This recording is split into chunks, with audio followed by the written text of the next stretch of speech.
comes Paul and hits. Oh, what a play! Through the legs of Jason Terry.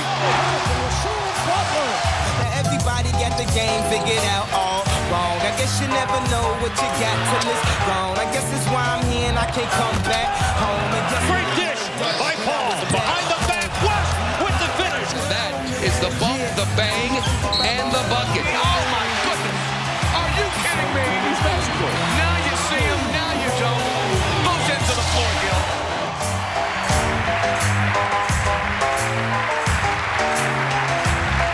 We're back on Homecoming. I'm Rick Riley, and we're with the one and only CP3. So the Hornets become the New Orleans Hornets again at the start of the 2007 season. But there's a catch.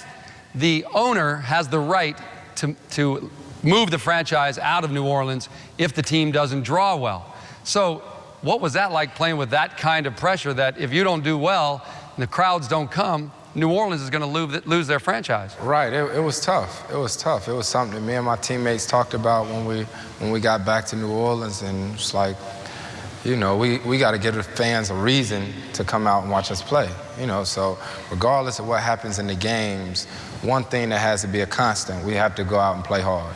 We have to go out and play hard. You do go out and play hard. In fact, you have a great season. The team does great. Fans come. You sell out a bunch of games.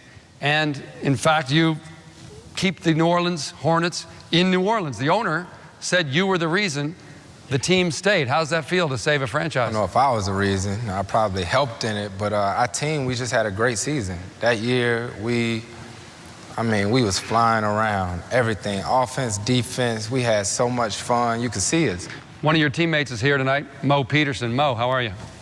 Great. Great. So you played along with a great player in Toronto, in Vince Carter. You've seen a lot of great guards in the league. How does he stack up? Well, you know what, Chris is there and more. You know, one of the things that kind of got me was I knew he was a good player, but it's off the court. He's so competitive. I mean, every time I turn around, he's trying to compete with something. I mean, cards, playing pool. He just has to beat you in everything that he does. Is he good at everything?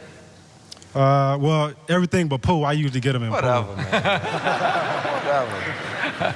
He seems like such a perfect guy. You know, he gives back. He's polite. He's got to have some. He's got to have some vice. Please give us a vice, the kid. Well, has. everybody knows that. You know, you see the smile, you see him up there, all the charisma, but behind that face, he's like a bulldog and a pit bull mixed. I mean, seriously. I mean, he's on the court. I mean, he wants to win so bad. I mean, it's been a couple times I'm on the court and I might miss a shot, and he's seen me make that shot 100 times.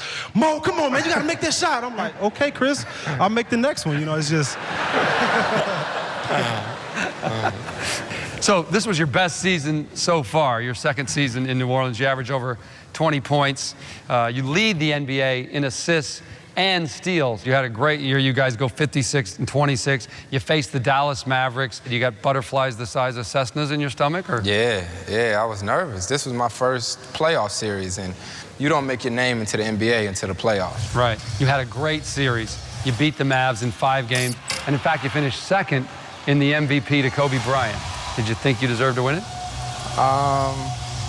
I mean, I'm just happy I was mentioned amongst that. You know what I mean? I felt like I had a great year. Kobe had a great year too, but Let's ask Coach Scott.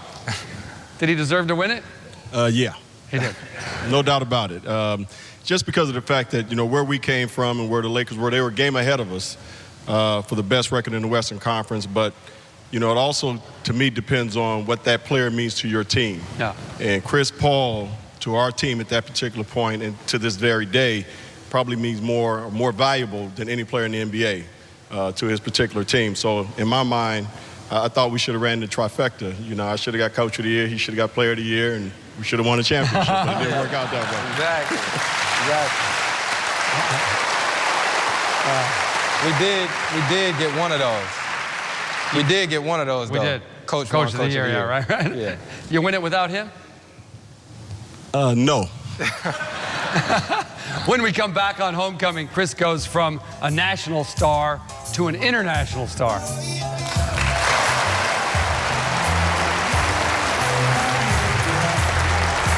All right, this court was very special to Chris Paul. Where are we exactly?